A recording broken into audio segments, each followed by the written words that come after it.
La transition doit normalement aboutir je dirais, un renouveau démocratique dans notre pays. Nous avons compris qu'au bout de 30 ans de pratique démocratique, il reste quand même beaucoup d'efforts à faire. Parce que 30 ans de pratique démocratique, il y a eu 2 coups d'État quand même. Le coup d'État, qu'on le veuille ou pas, c'est plus des conséquences que des causes. Le coup d'État, il arrive dans des conditions, je dirais, de déni de justice, de déni de démocratie, de déni d'opportunités politiques. Donc si notre démocratie n'a pas pu nous mettre à l'abri de coups de force, c'est qu'elle est imparfaite. Donc du coup, la transition communément est considérée comme une période de parenthèse qui doit s'achever par des élections. C'est vrai. Mais cette période de parenthèse doit aussi être une période où on redresse. Je pense qu'il faut que nous arrivions à une 4e république. Donc les réformes constitutionnelles et institutionnelles. Il faut que nous réformions nos processus électoraux, nos systèmes électoraux. Le Mali a un système électoral où l'argent est roi. Et tant que c'est l'argent qui décide, je pense que nous aurons toujours des candidats qui ne seront pas soit à la hauteur ou qui ne seront pas libres. Parce qu'ils auront été achetés par ceux qui ont l'argent. Et ça, nous devons éviter cela. Donc il faut que nous fassions des réformes pour que l'argent ne soit pas aussi décisif qu'il est dans notre système. Donc ça veut dire que les réformes électorales vers des élections transparentes. Mais nous avons aussi le feu actuellement. Nous avons les questions de terrorisme, les questions du Nord, les questions du Centre, un conflit intercommunautaire. La transition ne peut pas ne pas s'intéresser à ces questions. C'est pourquoi quand les gens disent que la transition ne doit faire que ça, moi je dis, on est obligé de répondre aux questions terroristes. Et qu'est-ce qui peut être fait pendant cette période pour que la donne terroriste ne soit pas aussi dangereuse, ne soit pas aussi violente, n'ait pas aussi d'impact. La transition doit s'occuper aussi, je pense, de ces questions. Après, il y a la gouvernance. Si le Mali souffre de quelque chose, c'est bien des questions de gouvernance. Et ce sont les questions de gouvernance qui nous ont amenés là où nous sommes aujourd'hui. Il y a quelques réformes que nous devons avoir le courage de prendre. Et la transition est une période neutre où les réformes les plus courageuses et les plus objectives doivent pouvoir être engagées. Moi, je pense que ces 4 éléments sont absolument indispensables. Mais il faut gérer le pays aussi. Gérer le pays, c'est faire face aux questions des grèves des enseignants, c'est de faire face aux questions des grèves, aux conflits sociaux. Gérer le pays, c'est aussi faire face à la pandémie coronavirus, c'est relancer l'économie. Tout ça, la transition doit avoir des caractéristiques pour permettre de faire en sorte que la période ne soit pas une période perdue. Partis politiques, acteurs de la société civile, les militaires, de manière générale, tous ces acteurs, tous ces corps se retrouvent et fixent eux-mêmes le contenu de la transition, l'organisation de la transition. Donc moi, je me tiendrai à cela. Il ne faut surtout pas exclure. Cela ne veut pas dire que pendant la transition, X, Y ou Z qui se serait rendu coupable de malversation et autres ne soit pas poursuivi. Cela ne veut pas dire aussi que X, Y ou Z qui a commis des actes qui sont répréhensibles ne soit pas sanctionné. Mais quand il s'agit d'écouter les uns et les autres pour dire quelle direction prendre, écoutons toutes les intelligences, les Maliens de l'intérieur, les Maliens de l'extérieur, et retenons les idées forces consensuelles et mettons-les en œuvre dans un cadre quand même où la transition doit être neutre. Donc moi, mon souci, c'est la neutralité de la transition. Mais la neutralité de la transition vis-à-vis de la politique. La transition doit être achevée par les élections.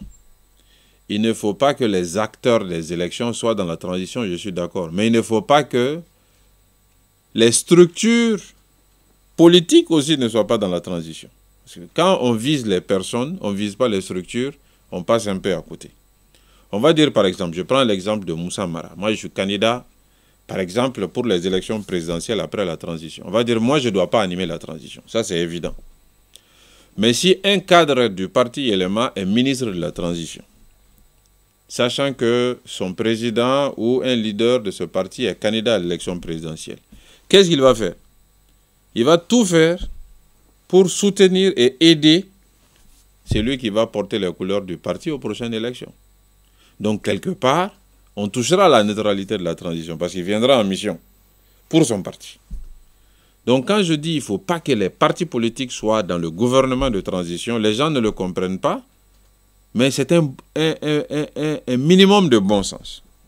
Si nous voulons que la transition soit neutre entre tous les acteurs, que la transition prenne des mesures objectives dans l'intérêt du pays, pas dans l'intérêt de X ou contre Y, il faut que la transition ne soit pas animée au niveau du gouvernement par des acteurs politiques, par des membres des partis politiques. C'est la raison pour laquelle je pense qu'il faut que la transition soit neutre politiquement pour être efficace. Et moi, j'insiste beaucoup sur ça. Mais se réunir, donner des idées, tous les Maliens doivent être confiés. Quel que soit le bord où ils ont été, majorité et opposition, ancienne majorité, ancienne opposition, du centre, appelons tout le monde. Et c'est exactement dans cette direction que le CNSP est en train d'aller. Je les encourage dans cette direction. Monsieur Mara, en 2012, après le coup d'État, au moment de la période de transition, il peut dire qu'il y a eu beaucoup d'erreurs en 2012. Comment faire aujourd'hui pour éviter les erreurs de 2012? Je pense que l'une des erreurs, ça a été justement de faire un gouvernement de politique. Avec le motif que seul... 2012? Oui, en 2012, ça a été fait. 2012, d'abord, on a commencé avec un gouvernement neutre. Cheikh Mouroubou Diarra, son premier gouvernement était un gouvernement neutre de compétences. Mais au bout de 2-3 mois, il lui a été imposé d'ouvrir le gouvernement aux partis politiques parce que ce sont les partis politiques qui doivent diriger. Les politiques sont venus et ça a été plutôt, je dirais, un gros partage de gâteaux, se battre pour son parti, aider le candidat de son parti, mettre les cadres du parti dans le cabinet et ainsi de suite, ainsi de suite. C'est ce qu'il faut qu'on évite. Il faut que nous prenions des compétences certaines du pays. Et les compétences certaines sont plus en dehors des partis que dans les partis. Il faut aussi le constater. Dans tous les domaines de la vie publique, que nous prenions des compétences certaines, neutres, objectives, sans aucune ambition, qui viendront simplement pour gérer leur secteur dans l'intérêt du pays, sans aucune autre ambition que ça, que la transition soit efficace. Je pense que ça, c'est corriger une erreur de 2012. Une autre erreur, la CEDEAO même l'a mentionné dans son communiqué, c'est de créer une structure militaire ad hoc qui va finalement peser sur la transition. C'est ce qu'on a fait en 2012. C'est pour que la CEDEAO a dit dans le communiqué qu'aucune structure militaire ne sera créée et a fortiori placée au-dessus du président de transition. Les acteurs militaires qui sont ici, ils participeront à la transition, dans l'organe de transition qui sera créé, gouvernement de transition, mais dans un cadre consensuel. Mais on ne créera pas de structure ad hoc pour eux. Ils se fondront dans le dispositif de transition et le président de transition sera effectivement et réellement le président de transition et le chef de l'État. Je pense que ces deux erreurs doivent être corrigées. Troisième erreur, c'est qu'en 2012, on était trop focalisé sur les élections. On a fait pratiquement, la transition, ça a été pratiquement préparer les élections. Les enjeux de notre pays sont tels aujourd'hui qu'on ne peut pas être focalisé que sur les élections. J'ai dit tout à l'heure les questions de 4e République, les questions du Nord, du Centre, la question de la gouvernance. C'est ce qui va convaincre les Maliens que ce n'est pas une transition pour rien. Et ça, il faut tout faire pour que les Maliens ne pensent pas que ce sera une transition pour rien. Sinon, on risque de retomber dans les mêmes errements que cette année. D'accord. Quelles devraient être les priorités des futurs dirigeants de cette transition? Pour moi, c'est donner confiance aux Maliens. Donner confiance aux Maliens, ce n'est pas un projet, ce n'est pas un programme, mais c'est un cadre stratégique.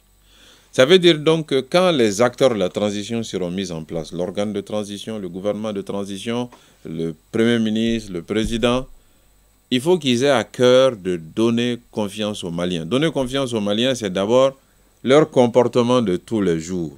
Il doit y avoir de l'humilité, il doit y avoir de la proximité, il doit y avoir de la présence de terrain, tous les jours, tout le temps sur le terrain auprès des populations, et il doit y avoir des actions pour soulager les populations.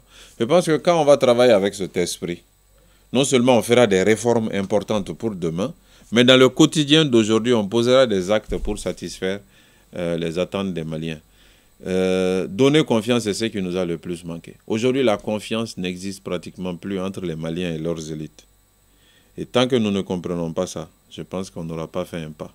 Il faut restaurer la confiance, il faut recoudre le tissu social et il faut reconstituer un projet national sur le long terme. Et ça, la base, c'est la confiance entre les élites et la population. La transition doit ouvrir cette perspective. Difficile d'expliquer ça, c'est ma personne, en fait. Et je trouve que, d'abord dans la vie, de manière générale, qu'on soit dans la politique ou pas, il faut être rigoureux, il faut être organisé, il faut être honnête.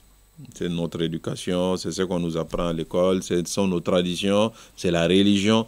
C'est la somme de tout ça qui forme la personnalité d'un individu. Mais la proximité avec la population, pour moi, un représentant, un élu, une élite, doit être l'esclave de la population. Et je vous assure que le jour où au Mali, les élus seront les esclaves des Maliens, le pays, il va décoller. Et quelque part, c'est ce que nous devons essayer de faire. Si vous suivez un peu ce que moi je dis, ce que j'écris, ce que le parti LMA fait, toutes nos réformes proposées, ça va dans le sens de faire que le leader soit l'esclave de la population. Toutes nos réformes. Moi, quand je dis qu'il faut qu'il y ait une alternance systémique dans notre pays, que l'alternance ne soit pas seulement le président de la République, mais que les maires, il y ait de l'alternance, que les mandats des maires soient limités, des députés soient limités, les mandats des présidents des partis politiques soient limités, toutes sortes de responsabilités dans notre pays, que ça soit limité dans le temps, parce que je veux éviter la création de petites dictatures. Quand je dis qu'il faut que les populations puissent évaluer l'administration, que quelqu'un qui a l'habitude d'aller dans un hôpital, qui puisse évaluer cet hôpital, et que cette évaluation ait une incidence sur la carrière de ses agents. Ça veut dire que ceux qui travaillent dans cet hôpital sachent qu'ils ont des patrons. C'est les usagers qui sont leurs patrons. Ce n'est pas le ministre, ce sont les usagers qui sont leurs patrons. Parce que ce sont les usagers qui vont déterminer si eux ils vont être augmentés ou pas. Donc ça ramène toujours le chef au service de la population. Quand je dis qu'il faut qu'on insère une réforme pour que nous puissions mettre fin au mandat des responsables en cours de mandat, c'est toujours donner le pouvoir à la population. Vous êtes élu maire pour 5 ans, oui. Mais si au bout de quelques années, 2 ans ou 3 ans, on constate que vous n'êtes pas bon, il ne faut pas attendre 5 ans. Il faut qu'on mette en place un système pour qu'on vous enlève de là. Vous êtes élu président de la République pour 5 ans. Si au bout de quelques années, on voit que vous n'êtes pas à la hauteur, il faut qu'on mette en place légalement des processus pour vous enlever de là. Et quand on fera ces changements-là, je pense qu'on n'aura plus jamais de coup d'État. Parce qu'il y aura la possibilité pour les populations de pouvoir démettre un leader sans simplement appeler à l'armée d'intervenir. Si le M5 RFP disposait de cette arme légale dans les textes maliens, ils allaient chercher à l'utiliser plutôt que tous les jours marcher pour que le président démissionne.